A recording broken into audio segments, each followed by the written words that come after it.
Welcome back, everyone. This week, we're doing something a little bit different. So we were, the sea of narrative on this topic was washing over us, and it got us thinking, didn't it? So what is the narrative that comes out first, Emily? As a small business owner, your main priority should be to make your life simpler, and you need to get some of those tasks outsourced. Yeah, people talk about outsourcing to buy time, save time. The only way you're going to grow is to delegate and outsource. And Be the CEO, be working not on the business or in the business, whatever the... all of that stuff, right? And obviously, we can't say it's wrong. No. Because ultimately, if it's right for you, it's right for you. But this is us. So what we started wondering is, what if we went against that narrative? It's like you're a naughty school child. I know, against I feel it. like No. it. And we did some Googling and we found this phrase, Emily. What's the phrase? Wow, it's really quite weird. It's like it's the opposite of outsourcing. It's Insourcing. So yeah, there's insourcing. So we wondered, if everyone tells us to outsource, how do we do insourcing? That's what we wondered. And insourcing in a way that still saves you time.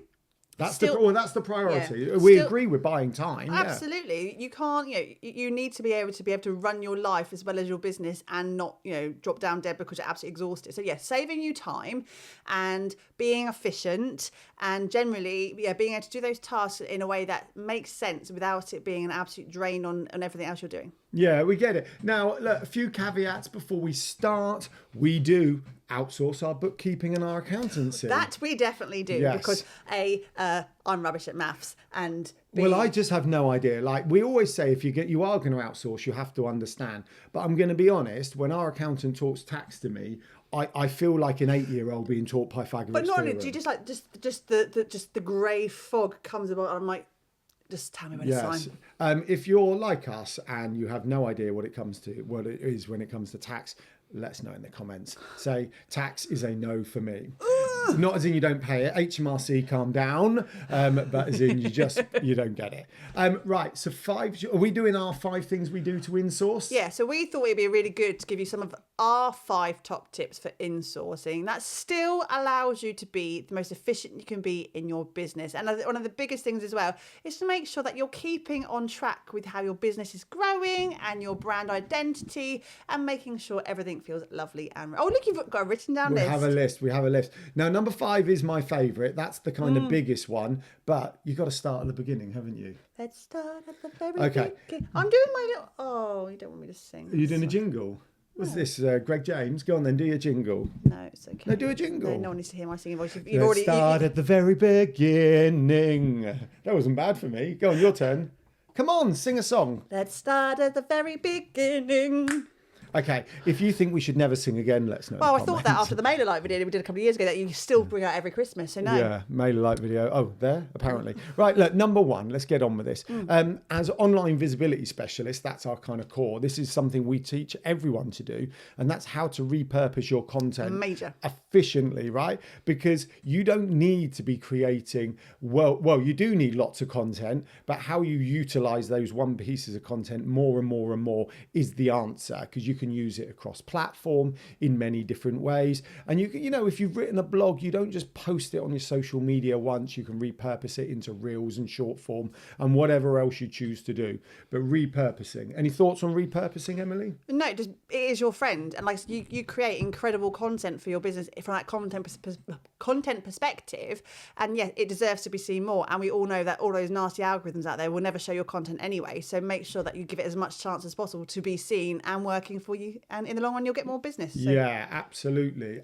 One other thing on that is we did a video once on how to make something like 10 bits of Canva content in 5 minutes, because you're repurposing. So repurpose every element to be as efficient as possible to save that time. So look on our channel, or I've linked to it above if you're on YouTube. Right, number 2. This is the biggest thing we learned from a very, very, very early on stage in our business, and that is understanding our tech in our business and using that amazing thing called the cloud. Yeah, just don't ask. One of the kids asked me about the cloud recently, and I literally said to them, you need to just accept this is right. Yes. Right. You can't explain it. Well, you can. There's loads of servers that you connect to via the telephone line. But fundamentally, it's the cloud and it's our tech. And we always joke with some of our clients, those clients who because we are we are Apple purists in our business through and through. We have Apple computers, Apple phones, Apple watches, Apple devices around the house. We are very much an Apple family. And we do work with some of you who are like more Microsoft types. But the ones I can never understand, Alan, and I appreciate there are more and more that walk among us, are the hybrids. The one that have maybe, I don't know, an Apple computer, but an Android phone. Like, how do they function? I mean, I agree, but we're just meant to be talking about like how to be more efficient and save time. In terms of, we are a team of two in our business. We're not just I love it. Emily's there slagging off the cross pollinators. I just don't understand how you function in life, guys. I agree. But we do work together, and we're a team of two. Some of you are solopreneurs, we get that. But in terms of being able to share documentation, be able to I've just taken a photo on my phone and I need Alan to put something on a social media post, I am literally airdropping it straight across to him. But it's even down to like our clients' data. So we've got that in the cloud. Now, look, even if I was working by myself, having it in the cloud and being able to access it on my phone or my computer, or whether I'm online on someone else's computer, just being able to access that data and keep it all, no content should be kept locally on your computer. Everything should be in the cloud with a backup somewhere else, if ideally, and then you're winning. And actually we've glossed over the tech part, but sometimes people can't quite see the point in buying good tech, but the time saved in good quality tech is phenomenal. But even to the extent of this podcast, and I know Alan's wanted an excuse to buy the fancy tech, but we invested in a good couple of really good microphones. We've actually got 3 microphones in the office right now. And in terms of having to work on the sound quality when we upload to our editing platforms and things, you have a lot less time involved in doing the sound quality because we already have that better input. Yeah, absolutely. I saw a video with Ali Abdul once, and you love a bit of Ali. I'm okay. I prefer his old stuff to his newer stuff. Now he's like, I'm going to become a first-time dad, give him my parenting tips. That's is he? Yeah. I didn't know. I haven't seen that one. But he used to have at his desk, he'd have 2 microphone and camera setups, one for like Zoom here and one for the, video calls, and one there for when he was recording a video. So he didn't even need to move something to save time. So just think about those little things you can do to save time. Right, let's move on. Number 3. Oh, I'm doing well, I can do it. I'll do it. Less tools. And this is one of the biggest things we always talk to our clients about as well. You don't need every tool. Tool under the sun. And what are we talking about when we say tools? Well, anything from productivity tools to things like your social media, to CRM systems, to AI tools, anything where you're paying a third-party platform to buy and purchase their tool. We more often than not look at the tools that we have and realise the functionality. We are only barely scratching the surface with some of the tools we use. Point in case... Well, hold on. Don't list them all to me, because next week's video is basically going to be about the 5 tools you need to get online. The one we looked at the other day, actually, was we look at a lot of online conferences and kind of those immersive experiences. And we used to do the Digital Circus live a few years ago using a platform called Hopin. Brilliant, fantastic. And then recently we saw someone utilising a platform called Go Brunch, and it's a very lovely platform. It's about, again, those immersive experiences and feeling like you're not in a Zoom room per se. And I went, hang on. I'm sure in 2025, Zoom is a lot further along on that path than we first thought. And lo and behold, if you go in there, you can see immersive backgrounds, you can change your wallpapers, you can make it feel really, really, really special. The same as a tool like Go Brunch. But I mean, there's other ones here, isn't there? Because I think the less tools generally ends up saving money as well. 1,000%. Yeah, and once again, no problem with like investing in the business for growth, but in the right things. And, here's a couple of examples. Calendly's like £10 a month, and Tidy Cow that does the same is like $35 for life. Here's another one. We know a lot of businesses who run their email through Google Workspace, which gives you Google Meet, video calling and calendar, but they pay for Zoom on top of that. So it's just do a tool audit, and I reckon you can probably cut a couple out, right? And before you're thinking about a new one, like, oh, I've got this great thing that does AI shorts, brilliant. are you already paying for it elsewhere because you're using Riverside or something else that does AI shorts, right? I mean, so there's, we are all, and I class lots of you watching this video as well, AppSumo lovers, right? We all love a bit of a little sneaky peek on AppSumo to see which other tools are coming up. And I for one, love that. And I do like looking at new tools, especially when they're not big to my Heartbeat, our platform used for the digital circus. That was an AppSumo deal a couple of years ago. Best money we ever spent. But as Alan says, do you need it or do you just want it? And they're two different things some of the time. Yes, right. Number 4. This one is mildly contentious, actually. Is it contentious or am I just saying Only it? if you make it contentious. Yeah, it's not really contentious. Number 4 is automations. Yeah. Now, we're very particular about this. And just for reference, we're talking about things like using MailerLite for email automations and TidyCal for like scheduling meetings, video calls, our virtual cuppers and things like that. However, for us, what do we prioritize? I know. What do we prioritise? Well, we wrote it down because you said, I really like that, Alan. Can you make sure you write it down? So I thought you'd want to say it because you asked me to write it down. What do we prioritise?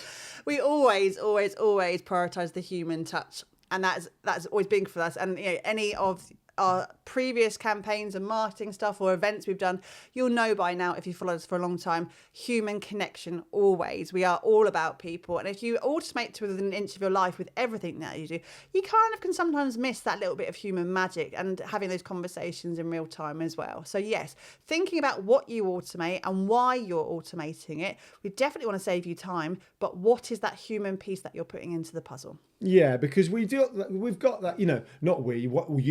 that whole, you got to remember your personal brand, because the vast majority of you do have a personal brand. There's not many people we know who are just solely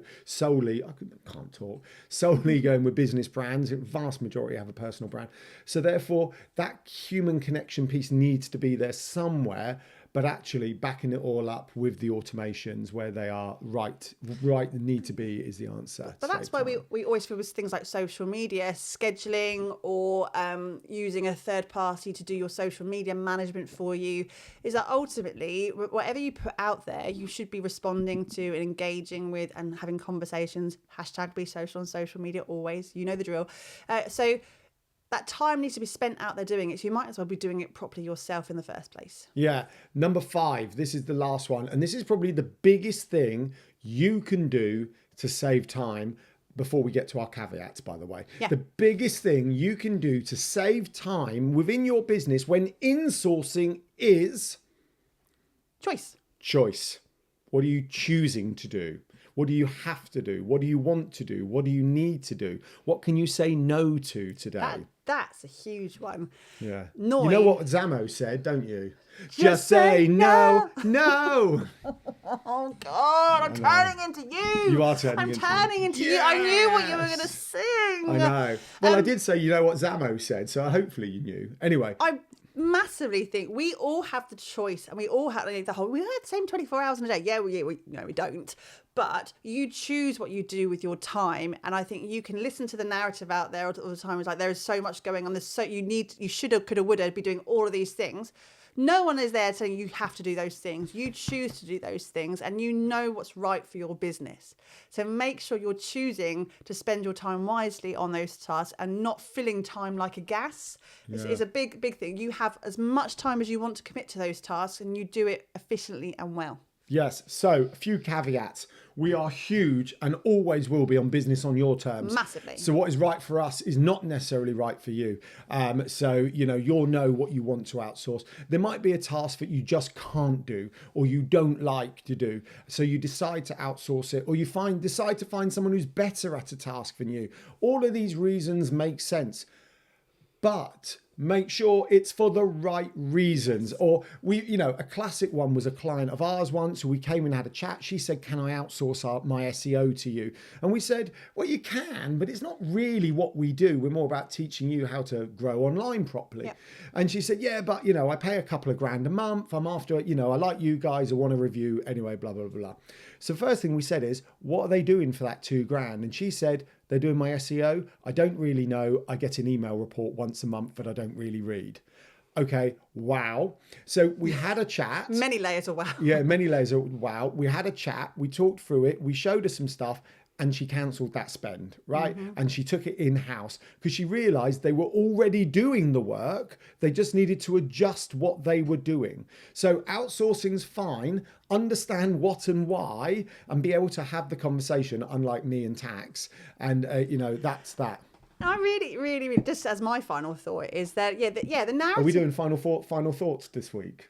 Final thoughts every week. Should we do that from now on? Final thoughts. Oh, damn it. I've done it again. Just do it.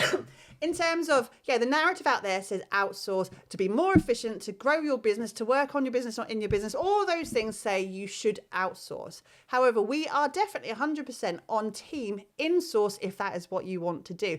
If you want to do it, being the biggest thing there, because you can absolutely have that time back in your business, have complete control of your business brand, enjoy the ride for it, learn a bit more, and generally still grow as much as anyone who might choose to outsource. Hurrah! Right, let us know what you think about insourcing. Is there things you go, I don't really want to outsource this because we have those tasks, or I go, I've got the time to do this, I might as well just do it. And you're a control freak. Well, we did discuss that. Is this just because we have massive egos who are controlling and don't want to let go? Probably. Right. But so it doesn't mean we're not going to work on the most efficient way of doing it. That's the kind of key takeaway. Thank you for listening. Oh, no, we've got to do let us know in the comments and subscribe and all that jazz. What you just said. Let us know in the comments. Please do subscribe. Leave a review if you're listening on the podcast platform. And let us know in the comments what you think about insourcing versus outsourcing. Is there something you just don't want someone else to do? Oh, tax. Yeah. Oh, no, we Our no. tax. Your tax. Your tax. I thought you do about Never Ending Story, our tax. I was like, why are you bringing up the Never Ending Story after Our Zamo? tax on a tray. No, stop it. Bye. I'm waving goodbye. Bye.